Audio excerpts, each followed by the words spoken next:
Hi, good afternoon. This is Lynn Shull again with ASTHO, and thank you very much for joining. Today's webinar is hosted by ASTHO and the Centers for Disease Control and Prevention, and it's on cognitive health and physical activity. And if anybody is having any trouble joining the audio portion, please just send me a message through the chat or contact my colleague, Kristen Mendoza.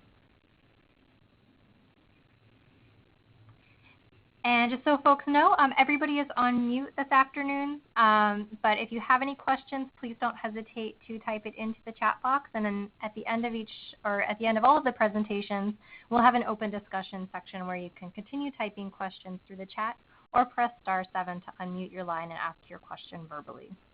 Also, following the webinar, we'll send everyone who registered a link so that you can access the PowerPoint presentations as well as the webinar recording. So for today's webinar, first we have Dr. Linda Anderson. She is the Director of CDC's Healthy Aging Program and will be providing some background on CDC's Healthy Brain Initiative.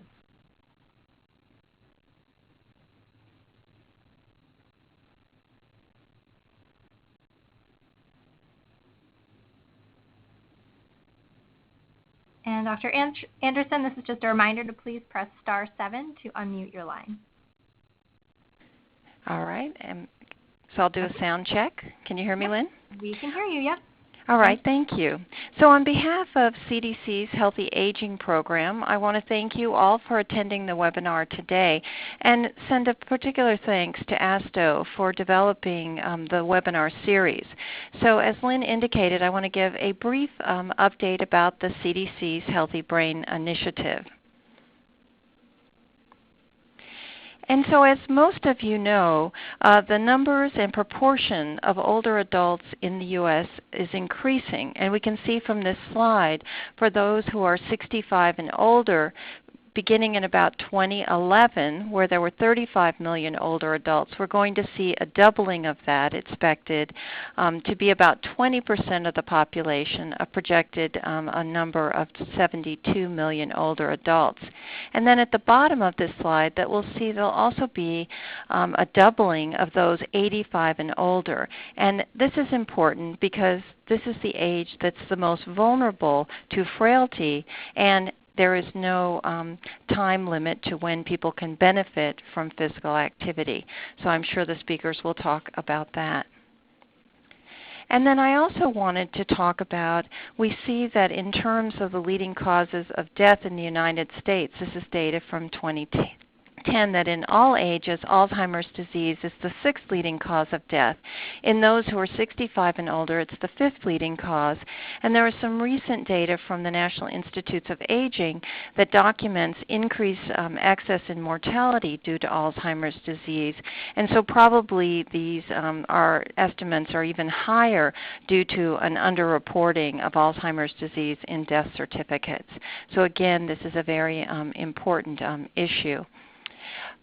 In terms of thinking about the work that CDC has done with the Alzheimer's Association and many partners, in 2007, we developed a first roadmap which helped serve as a catalyst for numerous accomplishments by CDC as well as our partners.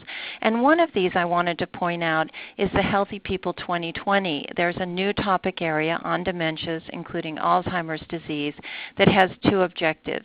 One, to increase the proportion of persons with diagnosed Alzheimer's disease or other dementias, or a proxy like their caregiver who are aware of their diagnosis, and then to reduce the proportion of preventable hospitalizations in persons diagnosed with Alzheimer's disease and dementias.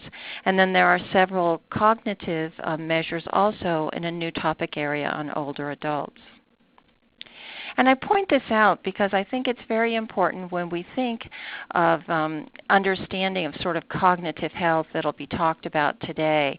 And it's not just the absence of disease. In the last slide we were talking about sort of leading causes of death. But really cognitive health really refers as a multidimensional construct. It refers to our memory. It refers to our ability to use language, executive functioning, things like planning, and it includes things like learned activities such as driving. And it's really all of those abilities through cognition that help us maintain our social connectedness, that gives us this ongoing sense of purpose, our abilities to function independently, a very important issue for all of us, and particularly for older adults, and also permits recovery from illness or injury and to be able to cope if there's any residual functional deficits. And so I hope that everyone keeps this definition in mind as we begin to talk about the issues today. And then finally, I'd like to just remind you we have a new roadmap. It's the second in our series. And this one, the Public Health Roadmap, focuses on states and national partnerships.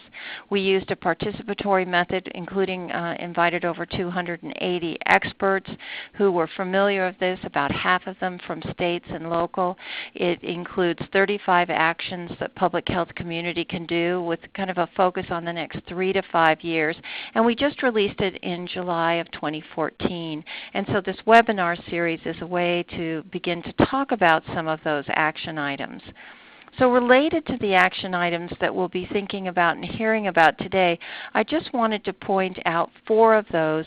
And our 4 domains that are in the roadmap involve monitor and evaluate, educate and empower the nation, to develop policy and mobilize partnerships, as well as ensuring a competent workforce. So I've just given 4 examples here, one that relates to the topics that will be talked about today. And so one, we'll start up with monitor and evaluate. One of the things that we have done in the past and we want to have an update is to update and disseminate national level reviews on public health impact of physical activity programs and other behavioral risk factors associated with cognitive health and impairment, especially as the science evolves. And then in terms of education, we want to continue to create awareness by contributing public health information and data about cognitive health and impairment to national reports and partners. And then in terms of policy, we want to integrate cognitive health and impairment into state and local plans. And in particular here are things in thinking about chronic disease management, coordinated chronic disease, falls prevention, and transportation plans. And we've recently had a webinar series on falls. And then to ensure a competent workforce, develop strategies to help ensure that state public health departments have expertise in cognitive health and impairment related to research and best practices. And again, part of this ASTHO seminar series is an effort to do that. And so I point this out because I'm hoping that you will all join us to look more carefully at the roadmap and look at how the actions will really relate to your work. And on this final slide, I have our CDC website for the Healthy Aging Program, which includes the Healthy Brain Initiative. And so with that, I turn it back over to the seminar speakers and moving this forward. Thank you. Thank you so much, Dr. Anderson. And again, if anybody has any questions, please feel free to type them in the chat box. And next we have ASTHO's very own Elizabeth Walker-Romero. She is Senior Director for Health Improvement here at ASTHO, presenting on the role of state public health in supporting the physical activity guidelines for older adults. Thank you so much, Lynn, and thank you, Dr. Anderson and CDC, for their support today. We're just so excited for this seminar series because we feel it really helps to highlight all these different components that help us be as cognitively healthy and as physically healthy as possible as we age, and the role of state health agencies in doing that. Next slide. As you can see, ASTHO was able to partner with the Office of Disease Prevention and Health Promotion, and really we're able to understand how can we better integrate and get the physical activity guidelines integrated across the entire, across all of our work here at ASTHO. Next slide.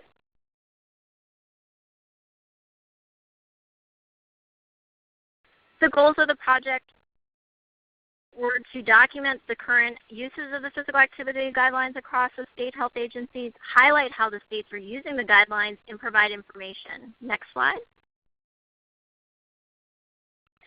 Some of the things that we also recognize is when we thought about this, we said, well, we want to ensure we understood and were able to communicate. We mean 150 minutes, at least 2.5 hours a week of moderate intensity aerobic activity, or 75 minutes of vigorous intensity aerobic activity, or an equivalent combination of them too. And then obviously, and very important in our older and aging adults for falls prevention, muscle strengthening at least 2 days a week. The critical component of this as we think about our work with aging and cognitive health and physical health is the importance of really providing opportunities for all adults to be able to be active. And when we were doing our case studies, we were able to find a state that actually was really looking at how can state health agencies support the work across sectors to support our aging population for physical activity. And Michigan is that state. So we wanted to, and next slide, highlight some of the other examples that you can see. The recommendations for the state health agencies. We use these as a guideline, and I think many of the folks here today recognize that it's really important to look at multi-sector, diverse stakeholders, providing state-specific technical assistance, building upon existing successful initiatives, leveraging cross-sector community partnerships, and conducting cross-sector specific comprehensive needs assessments. And from that, again, next slide, we were able to highlight these 5 states here, but Michigan specifically struck us as a state that really tried to use these recommendations for their older population. And so with this brief sort of high-level work that ASTHO has been doing to support this age group, we turned it over to Michigan to talk about their amazing work to support physically active older adults. Okay, thank you. My name is Megan Faulkner, and I am from the Michigan Arthritis Program at the Michigan Department of Community Health. And I'm going to speak today about Enhanced Fitness, the program that we are implementing in Michigan for older adults.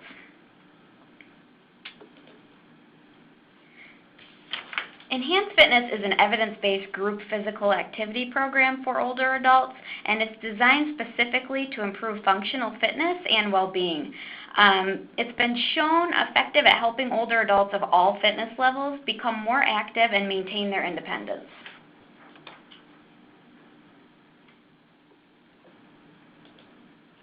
I'll get the hang of this slide progression thing, I promise.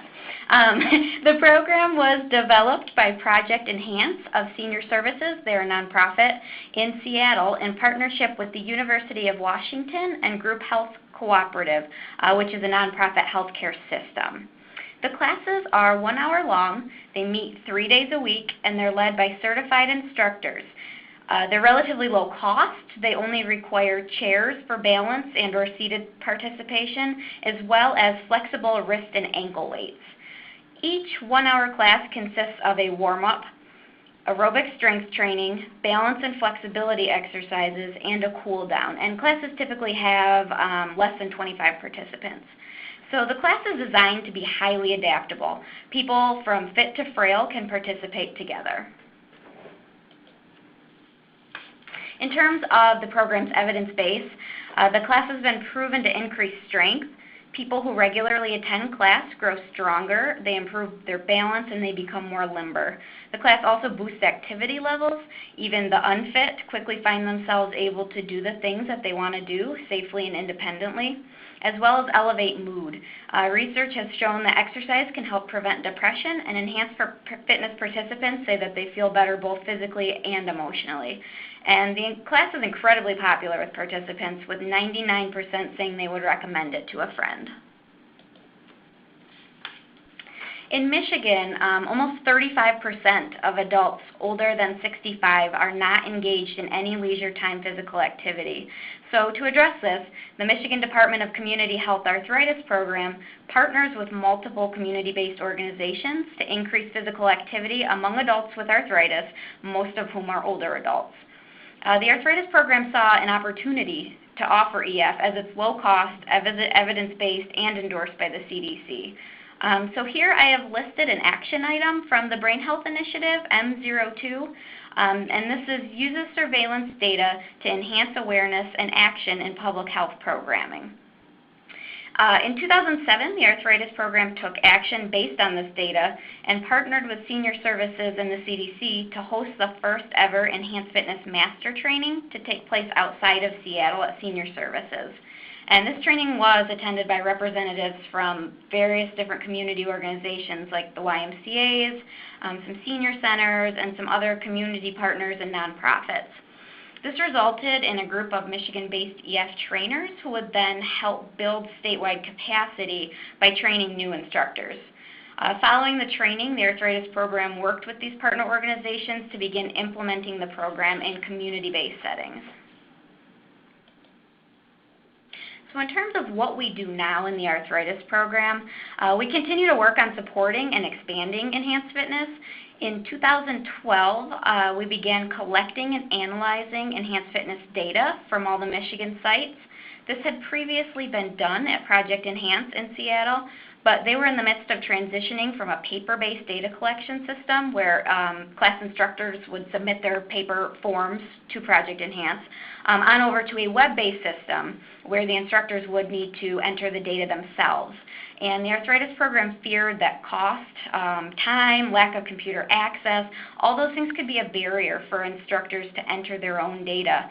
So we took over that centralized data collection, which has been a significant investment in terms of staff time, but has allowed us to identify data collection gaps and the technical assistance needs across different partner sites.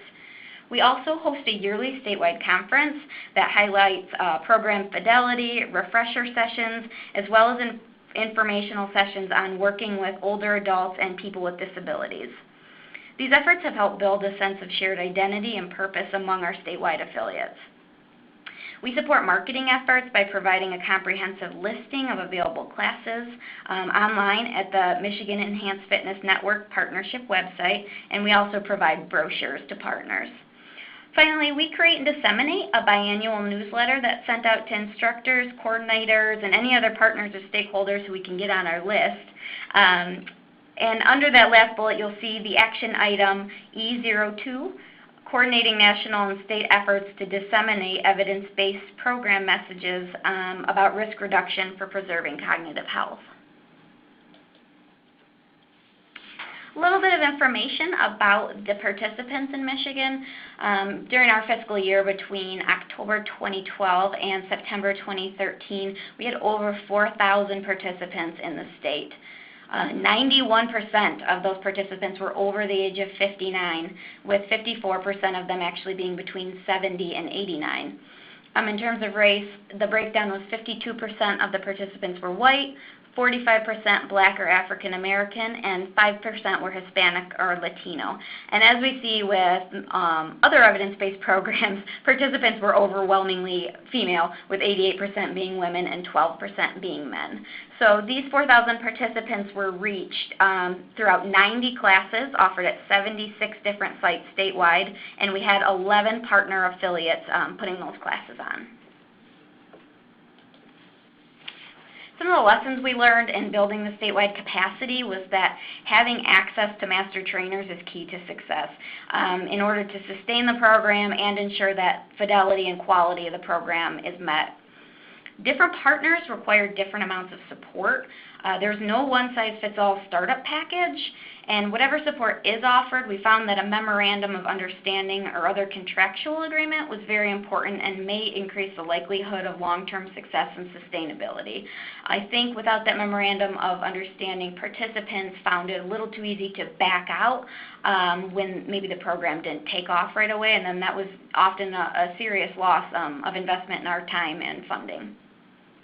Also, an annual meeting is key as it helps foster a sense of shared identity and purpose among the affiliates, and it's important for skill building and information sharing, as well as ensuring program fidelity and ensuring that the data collection is consistent.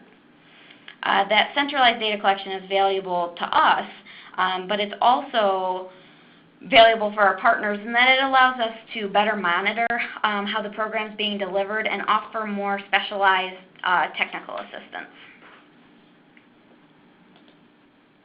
So in terms of some experience from the field, although at the arthritis program our aim is to increase the number of adults with arthritis and enhanced fitness, we know that there's an overlap between people with arthritis as well and people with cognitive disabilities like dementia. We do have partners that implement the program in residential facilities, some that specialize in memory care, as well as partners that implement the class specifically for people with developmental disabilities and other cognitive disabilities. These classes have been very successful over time. I'm going to share with you some things that instructors of those classes that have participants with disabilities have had to offer to us. One instructor that works in a memory care residential facility works to incorporate cognitive stimulation into her classes. And a few examples of how she accomplishes that: she's begun instituting what she calls Memory Mondays. She begins the class by giving participants a fact, such as greyhound dogs can see better than any other breed of dog. She then asks the group to remember this fact while exercising. And depending on the group, she may repeat the fact throughout the class, but at the very end of the class, she asks the group for the fact. And the first person to shout it out gets a small token. She mentioned giving out a pencil sharpener to show that participant how sharp they were that day. She also works in games that involve participants remembering a series of movements paired with words.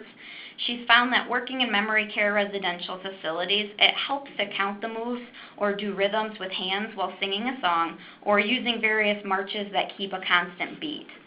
But whether working with participants with dementia or not, many enhanced fitness instructors utilize creativity to keep things interesting in classes. Some of them we've heard come up with certain theme days, like a sock hop day where they will do all their exercises to music from the 50s and they may dress up. During football season, sometimes they'll have tailgate days where they will encourage the participants to wear regalia from their favorite sports team. Just a lot of different things to keep participants engaged. And then another suggestion someone had to offer was to utilize seated exercise. And because of the adaptable nature of enhanced fitness, all exercises can be done in the seated or standing position, and some classes, depending on the participants, are conducted entirely in the seated position. Finally, she suggested utilizing assistants.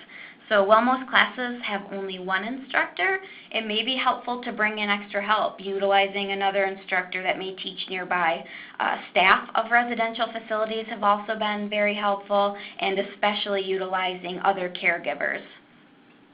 Having a few more sets of hands is helpful should a participant need extra help completing a certain exercise, or sometimes participants may wish to discontinue class for that day or need to leave for some other reason. And if there are extra people available, it really allows the instructor to continue to lead class while still accommodating someone who may need a little extra help. So physical activity is important for all people, including older adults and people with dementia and other disabilities. But it can really be a balancing act to be inclusive to those with dementia and other disabilities while still maintaining fidelity to the program. So a golden rule that instructors in Michigan follow is that participants must be able to take part without disruption. Instructors often accomplish this by letting participants and caregivers know when they first begin class that there's a policy about this and that it's nothing personal. We've also heard from instructors that it can sometimes be a challenge for them, but it's important when working with people with dementia and other disabilities to remember that they need to let go of the outcome. They may be concerned that a participant with dementia or other disability is not getting as much out of the class as others. Maybe they're not participating the same way, or maybe not as consistently as others in the class. Maybe they're only able to come, once a week instead of 3 times a week due to when their caregiver is available to help them. But what the participant gets out of the class is not really for the instructor to determine. So provided participants are not disruptive and they're able to attend class safely, their participation should be encouraged and supported. So in terms of what the research says, Although there's accumulating evidence supporting the benefits of physical activity programs like enhanced fitness to maintain cognitive functioning, I don't know of any published studies that have looked specifically at the cognitive benefits of EF. And I reached out to Senior Services in the University of Washington and confirmed that there aren't any studies available at this time. However, the researchers at the University of Washington are currently piloting an adaptation of enhanced fitness called enhanced mobility. This is for those with middle to later forms of dementia. Although they are not currently investigating the cognitive benefits of that program, they're investigating the daily physical function effects. So that's something that may be able to be looked at in the future. So at this time, enhanced fitness can be used as an example of an exercise program that includes the components, both strength training as well as aerobic, that may impact cognitive functioning or delay onset of dementia. And the final action item I have here is M11, examining the chronic disease self-management program and other evidence-based programs, such as enhanced fitness, to determine their ability to include persons with dementia and their care partners, which is what they're doing at the University of Washington at this time. And finally, here is my contact information, as well as the Project Enhance website, the developers of the program, and then the Enhanced Fitness Michigan Network Partnership website, where more information can be found. Thank you very much for having me today, and I can either take questions at the end of this via the chat feature, or feel free to email me if something comes up later. Thank you.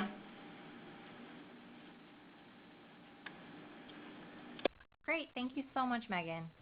And our final presenter today, last but certainly not least, is Dr. Wayne Osnes. He's Professor Emeritus with the Department of Health, Sport, and Exercise Sciences at the University of Kansas, and he also currently serves on the Kansas Governor's Council on Fitness.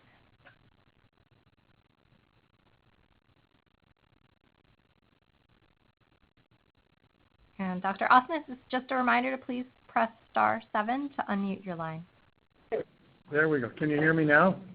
Yes, we can. Thank you. Well, first of all, I want to thank you for inviting me to be part of this group. I've learned a lot already today, and appreciate the fact that we have people that are concerned about physical activity and mental function.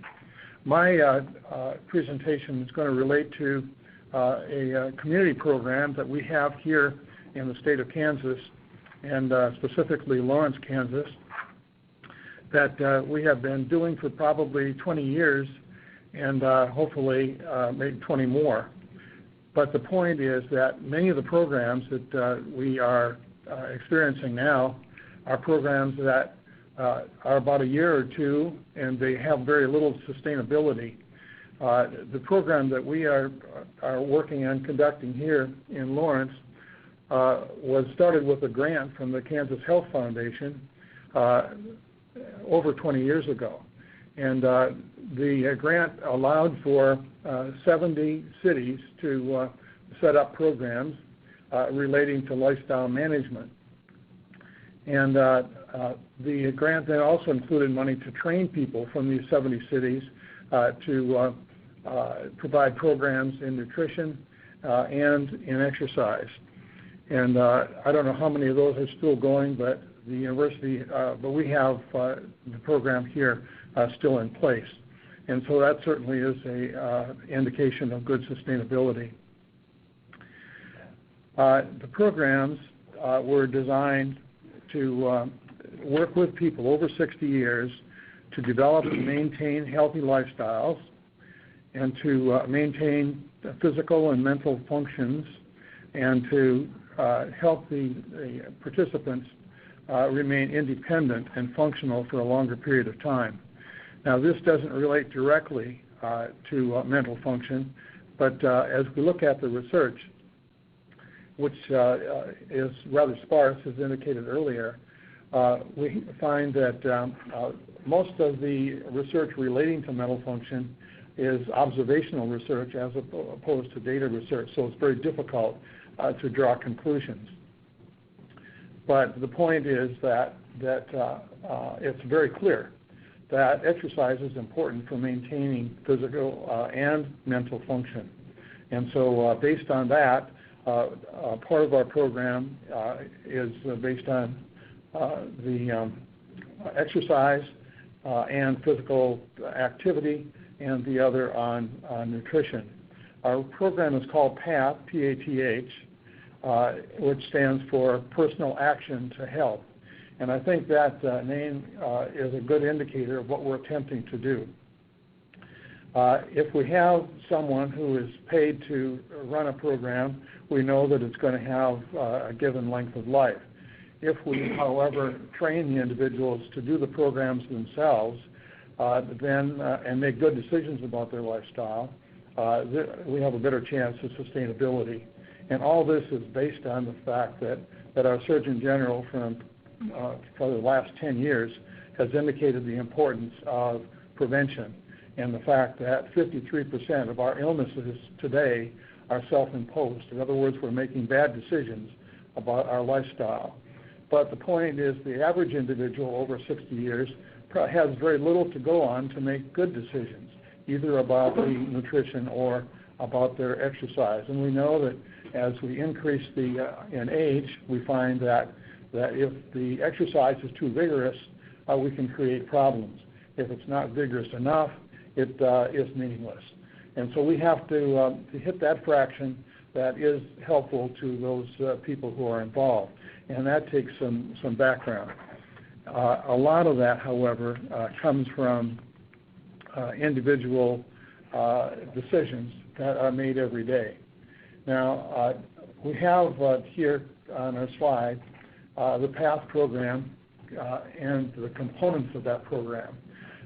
Exercise, education, nutrition, education, exercise and nutrition practical experience.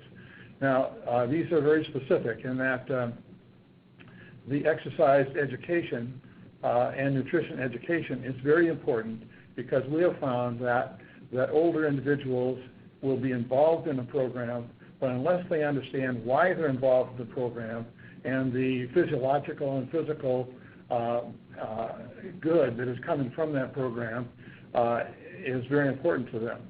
And if they don't understand the education part of it in the background, chances are they'll be with it for a while, and then it'll be a very short program.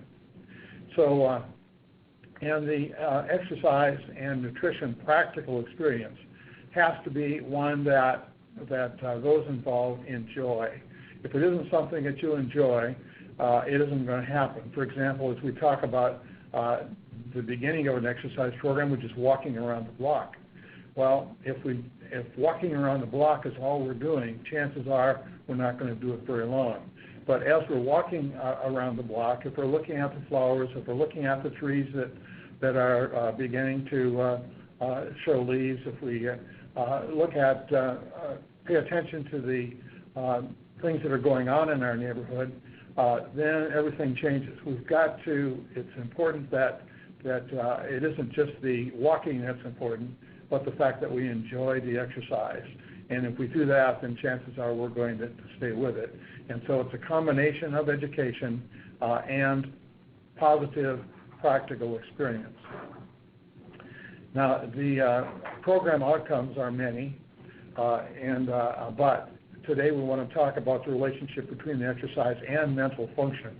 Unfortunately, we don't have a lot of data to support the mental function, because there's a lack of assessment techniques in mental function for older individuals. The education, for example, with exercise include, let's say, exercise and cancer, exercise and cardiovascular disease, exercise and pulmonary disease. These are things that are very important to these people, but on the other hand, they don't realize the fact that exercise is so critical to maintaining their health status and reducing the incidence of things happening to them in these areas, or realizing that some of their friends are affected by these problems and could be improved by exercise. And so let's go on to our next slide and talk about the components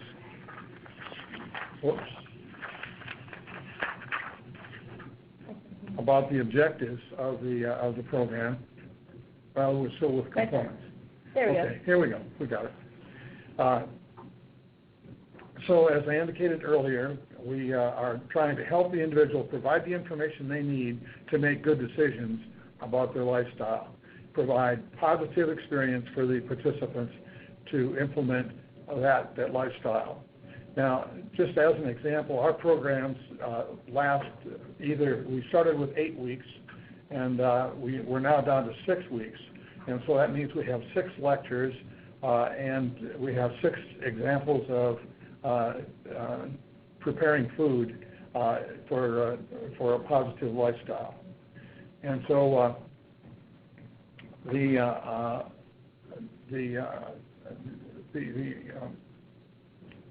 lectures relate to the people in a more positive way and in a more direct way. So after the participants then finish the 6 or 8 week program, we do pre and post assessments. Now those assessments relate to hand-eye coordination, and of course very important to physical function, to agility and balance, to strength, and to flexibility. We also have we started with endurance, but with the number of participants that we have, the endurance evaluation takes a lot of time. All the programs that we have, assessment programs that we have, are related to similar assessments in an exercise physiology lab. And so there's good reliability and validity. If assessment does not have good reliability, in other words, to be able to measure it over time and to get a good number for the subject, it's not that helpful. In fact, we can display numbers that are actually inaccurate, and that would not be helpful at all to those people who are involved in the program. Now, the reliability and validity of these 6 parameters was developed at 6 different colleges and universities around the country, and so we have a lot of good input. In fact, it resulted in the publication of a book, Functional Fitness Assessment for Adults Over 60 Years, and this was published by the Kendall Hunt publishers, and it had 2 publications. But right now, I think we're in between publications. In fact, I'm not sure that we'll do a 3rd one.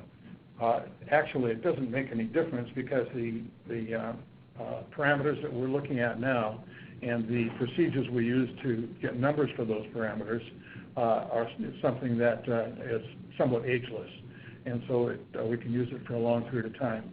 All of the equipment that is used can be found in a normal home environment, and basically individuals could actually do it themselves.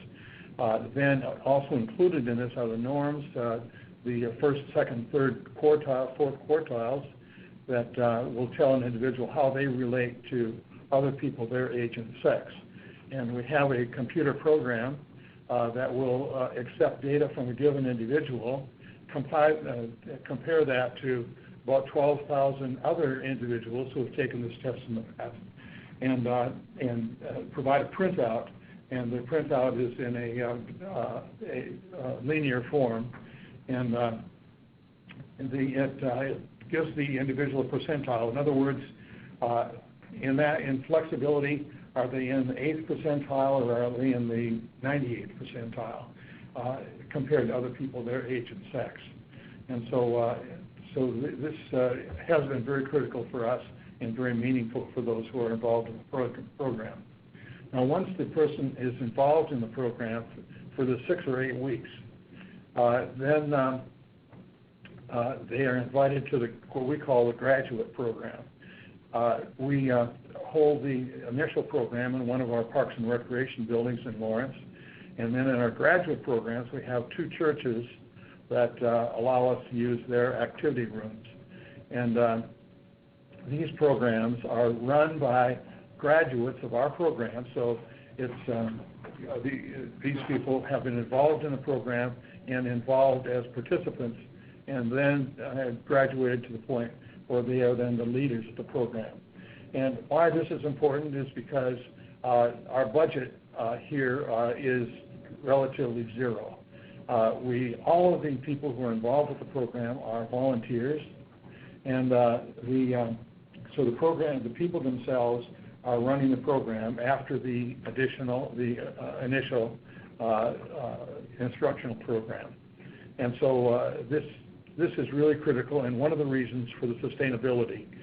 My experience has been that the program could be sustained, but the finance probably isn't going to last that long, and as a result, the program will stop. And so sustainability is really critical, and I would hope that anyone who would be thinking about doing a program like this would be thinking about sustainability.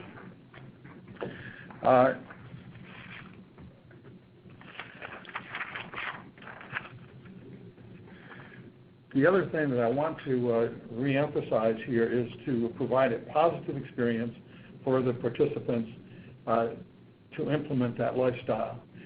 For example, many of our programs are kind of modifications of a marine training program, and obviously for older individuals this can be more harm than good.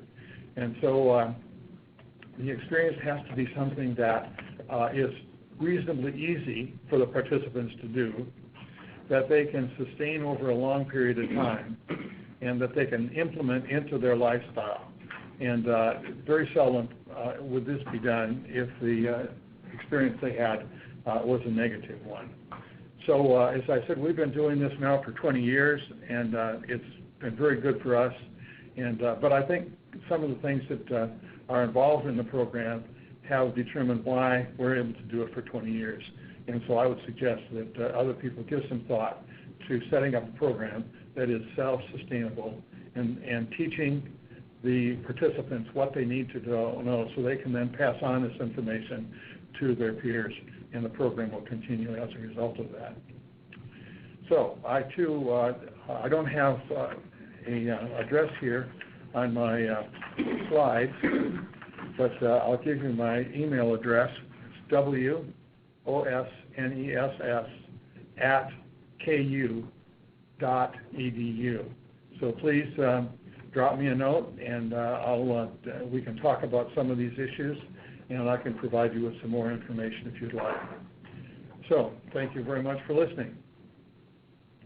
Great. Thank you so much, Dr. Osnes, and thank you again to all of our presenters who shared such valuable information this afternoon. I wanted to go ahead and open it up to questions. A couple have come through the chat box, so I'll start with those.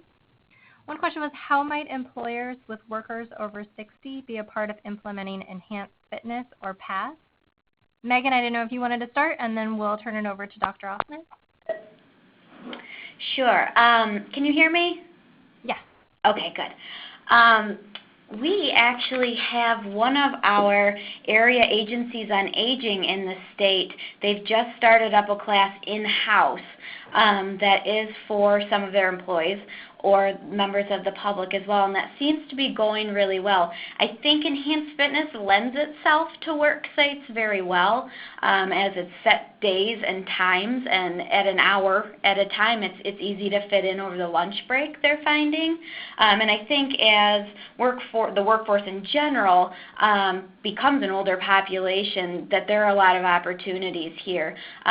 Really, it's a fairly low-cost program, only needing to pay for the instructor's time. Oftentimes the instructors will have their own sets of weights and then a room with chairs. So I think this program in general lends itself excellently in terms of being a worksite wellness program.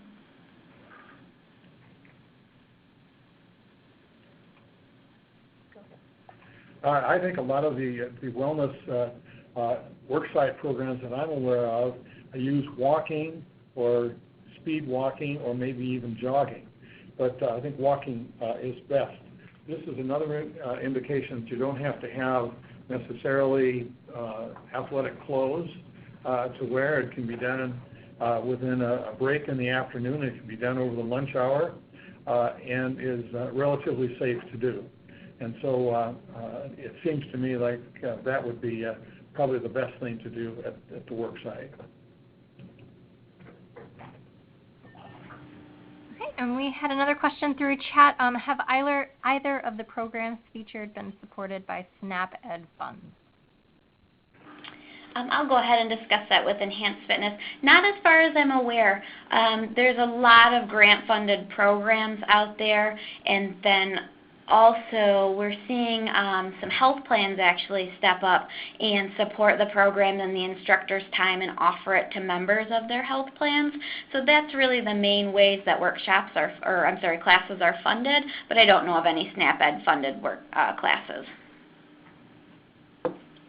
I think funding is a major issue because a lot of these people don't have a lot of ready cash, and a small amount of money is very meaningful to them, and so they're probably not going to spend it. The point is that if the leaders of the program are not willing to volunteer to do it, this creates a problem. The only other solution you have is to train the individuals who are over 60 to do it themselves. But my experience has been if there's a cost associated with it, it's going to have a shorter lifespan.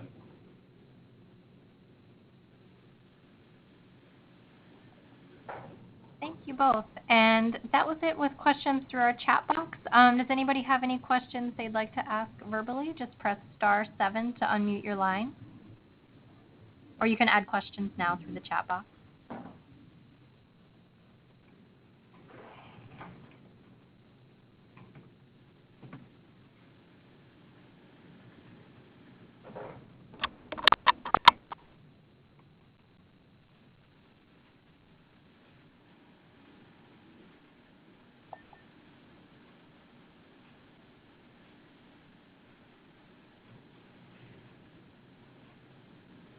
Lynn, this is Linda Anderson. Can you hear me?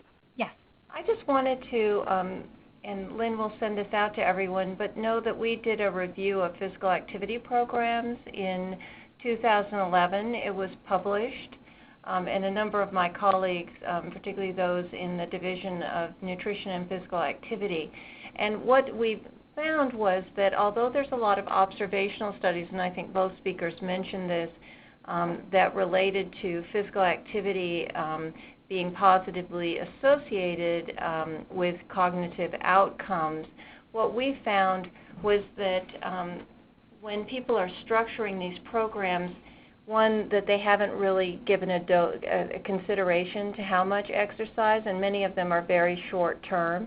So I was delighted to hear that Enhanced Fitness, and I'm aware of some of the work by Rebecca Logston and her group at the University of Washington that are doing pilot tests on people that have various cognitive impairments, as well as looking at sort of cognitive health. But we'll send that article out, and if anyone has questions, because again, the field and I think the work that the National Institutes of Aging has a number of large studies now that hopefully we'll be seeing more work in terms of knowing about the dose response, the length of what physical activity, and we all know that physical activity is a very important and positive aspect, and so we're hoping to learn more in the future about cognition, and glad to see this work going on.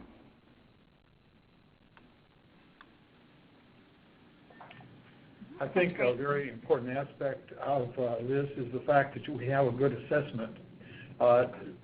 We need to know whether the programs are making a difference, whether they're changing the participants or not, and what the change would be. Ours had to do with performance assessment, which was really critical to us, because performance not only means their health status, but also their independence. And so, but in order to do that, you have to take the time to do the assessment, and you have to have a reliable and valid assessment. Now, and I think this is a problem that we have with brain function. The ones that I know about have to do with repeating random numbers or a series of random numbers, answering questions about certain dialogue, and so on and so forth. But none of them that I know of, at least, have good reliability and validity. So maybe some of you here do know those that are reliable and valid. Well, one thing I would like to mention is that, again, the National Institutes of Aging and Health have been working on a toolbox, the PROMISE toolbox, which includes both reliable and assessments in the area of mental health, many aspects of that, and including cognitive function. So I think there are recommended tools now, and the PROMISE and the other NIH toolbox has those measures available, and I think we're seeing them more into everyday practice. I think, not only do we have to see those, but I think also the physical activity, as was mentioned earlier, have to meet sort of the physical activity guidelines in order to be able to see those kind of impacts. And there are many evidence-based physical activity programs. I think what we're beginning to see is, again, assessing those in terms of cognition. And many of my colleagues are on the phone today from the Division of Nutrition, Physical Activity, and Obesity, and on their website they list many evidence-based, as well as CDC's arthritis program, which are really looking at many of the physical aspects as well as mental health aspects. And I think I want to encourage everyone to continue to look for and see the evidence around cognitive health, as some of these very large trials will be coming to fruition in the future, and these very interesting pilot trials as well. I think another thing that's very important, and I hope maybe some of these research programs have it, and that is that it provides feedback to the individuals who are doing the program. In other words, if we have an assessment and the person scores a 67, what does that mean? Compared to what? And so we need a large database so that we can tell that individual 67 is, well, like in the 47th percentile of people your age and sex. And so, but it takes a while to develop that, because that database has to be developed using the same protocol and same procedures. Right, and I would say the same thing for physical functioning and other aspects of that as well, in terms of the kinds of feedback that we give to individuals in programs. Right. Very good point.